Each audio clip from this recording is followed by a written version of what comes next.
Now we are going to discuss about the floating point representation. Floating point representation is used to store and represent very large number as well as a very tiny number. And we have a general format for the representation m into b raised to e, where m is the value of the significand, or we can say it as mantissa, and b is the base or radix, and e is the exponent, or we can say the fraction. And in binary numbers, here base is 2.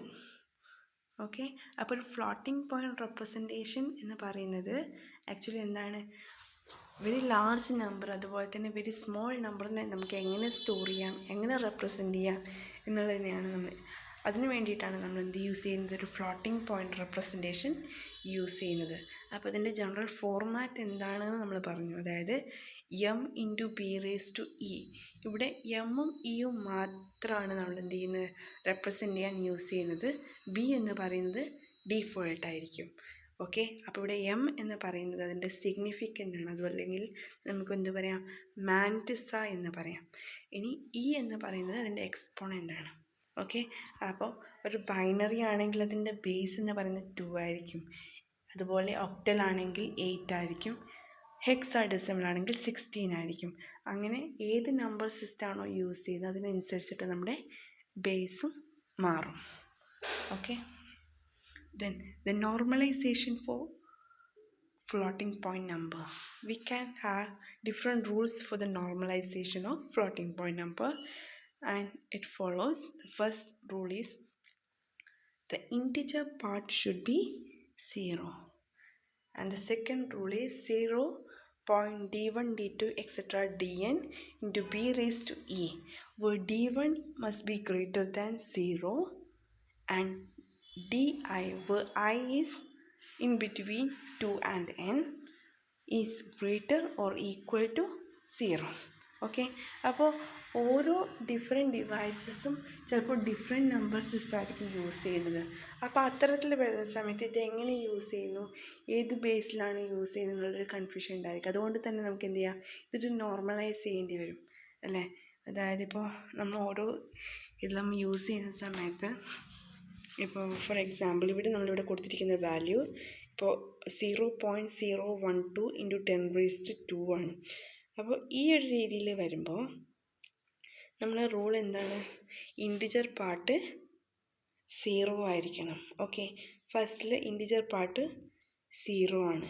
പക്ഷേ ഇവിടെ d1 d2 ഇതിൽ d1 എന്ന് പറയുന്നത് greater than 0 ആണ്. പക്ഷേ ഇവിടെ എന്തല്ല, ഇത് ഈക്വൽ ടു 0 ആണ്. അതുകൊണ്ട് തന്നെ നമുക്ക് എന്ത് പറയാം, ഇത് നോർമലൈസ്ഡ് അല്ല എന്ന് പറയാം അല്ലേ.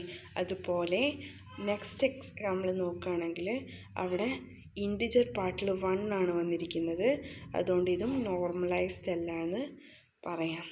തേർഡ് വൺ നോക്കാം. തേർഡ് വണ്ണിൽ ഇൻറ്റിജർ പാർട്ട് 0 ആണ്, കറക്റ്റാണ്. അതുപോലെ d1 എന്ന് പറയുന്നത് 1 ആണ്, and that is greater than 0, അതും കറക്റ്റാണ്. di എന്ന് പറയുന്നത് 2 മുതൽ എത്ര നമ്പേഴ്സ് ഉണ്ട് അത് മൊത്തം നോക്കുകയാണെങ്കിൽ അത് ഒന്നുകിൽ 0 ആവാം അല്ലെങ്കിൽ ഗ്രേറ്റർ ദാൻ 0 ആവാം. അതുകൊണ്ട് നമുക്ക് എന്ത് പറയാം, ഈ തന്നിരിക്കുന്നത് നോർമലൈസ്ഡ് ആണെന്ന് പറയാൻ വേണ്ടിയിട്ട് പറ്റും. ഓക്കെ, അപ്പോൾ ഇപ്പോൾ നമ്മൾ തന്നിരിക്കുന്ന വാല്യൂ പലതും പല രീതിയിലായിരിക്കാം. ഇപ്പോൾ 50000 കൊടുത്തിരിക്കുമ്പോൾ അത് നമുക്ക് ഏത് രീതിയിലും റെപ്രസെൻറ്റ് ചെയ്യാം അല്ലേ. അതായത് 5 ഇൻറ്റു 10⁻4 എന്നുള്ള രീതിയിലും നമുക്ക് കൊടുക്കാം. അതുപോലെ 0.5 ഇൻറ്റു 10⁻5 എന്നുള്ള രീതിയിലും കൊടുക്കാം. അങ്ങനെ ഡിഫറെൻറ്റ് മെത്തേഡ്സിൽ നമുക്ക് സെയിം കാര്യങ്ങൾ റെപ്രസെൻറ്റ് ചെയ്യാം. അപ്പോൾ ഓരോന്നും ഡിഫറെൻറ്റ് രീതിയിലായിരിക്കും റെപ്രസെൻറ്റ് ചെയ്തിരിക്കുന്നത്.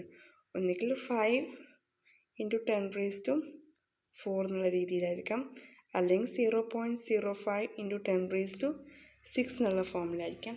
അങ്ങനെ ഓരോന്നും ഓരോ ഫോമാറ്റിൽ റെപ്രസെൻറ്റ് ചെയ്യുന്നതിൻ്റെ ആ ഒരു ഡിഫിക്കൽറ്റി ഒഴിവാക്കാൻ വേണ്ടിയാണ് നമ്മൾ എന്ത് ചെയ്തിരിക്കുന്നത്, ഇത്തരം ഫ്ലോട്ടിംഗ് പോയിൻറ്റിനെ നമ്മൾ നോർമലൈസ് ചെയ്തിരിക്കുന്നത്.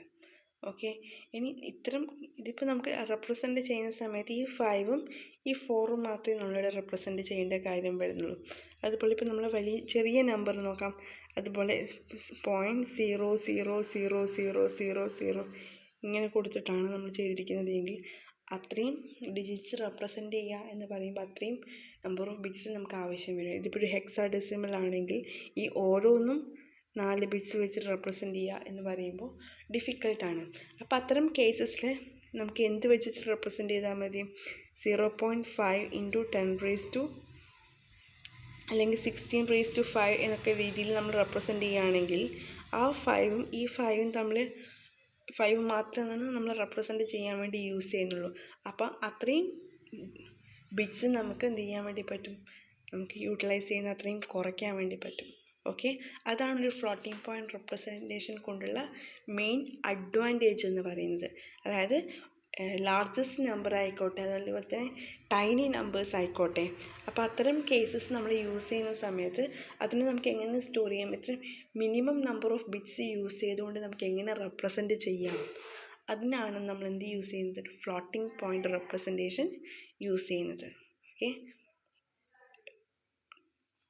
അപ്പോൾ ഇവിടെ മെയിനായിട്ട് 3 ടൈപ്പാണുള്ളത്: single precision, double precision and extended precision.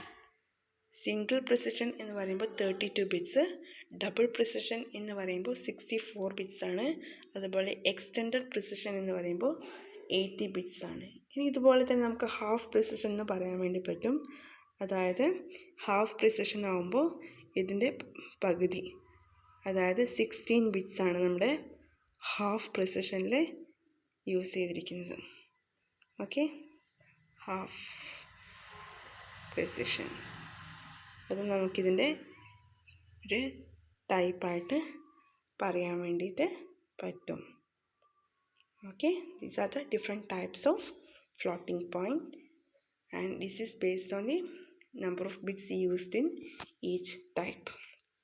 Okay, and the first one is single precision, and in single precision there are 32 bits used to represent it. The first 23 bits, that is 0 to 22 bits, that is used to represent the fractional value, or we can say the exponent value, and thus 8 bits are used for this exponent value. Then this 1 bit is used to represent the sign, whether it is negative or positive, and it is used to represent this 1 bit is used to represent this sign. Okay, അപ്പോൾ ഒരു sign bit ഉണ്ട്, അതുപോലെ ഒരു exponent ഉണ്ട്, ഒരു fraction ഉണ്ട്, അല്ലെങ്കിൽ മാൻറ്റിസ. അപ്പോൾ ഇതാണ് 3 ഡിവിഷൻ എന്ന് പറയുന്നത്. ഓക്കെ, 32-ലാകുമ്പോൾ ഫസ്റ്റ് 23 ബിറ്റ്സ് ഫ്രാക്ഷനും, അതുപോലെ തന്നെ 23 മുതൽ 30, അതായത് 8 ബിറ്റ്സ് എക്സ്പോണൻറ്റിന് വേണ്ടിയാണ് യൂസ് ചെയ്യുന്നത്. Next is double precision. In double precision there are 64 bits, and in this 64 bits 52 bits are used for the fraction, and this 11 bits are used for the biased exponent, and 1 bit is there to represent the sign. So in total we have 64 bits.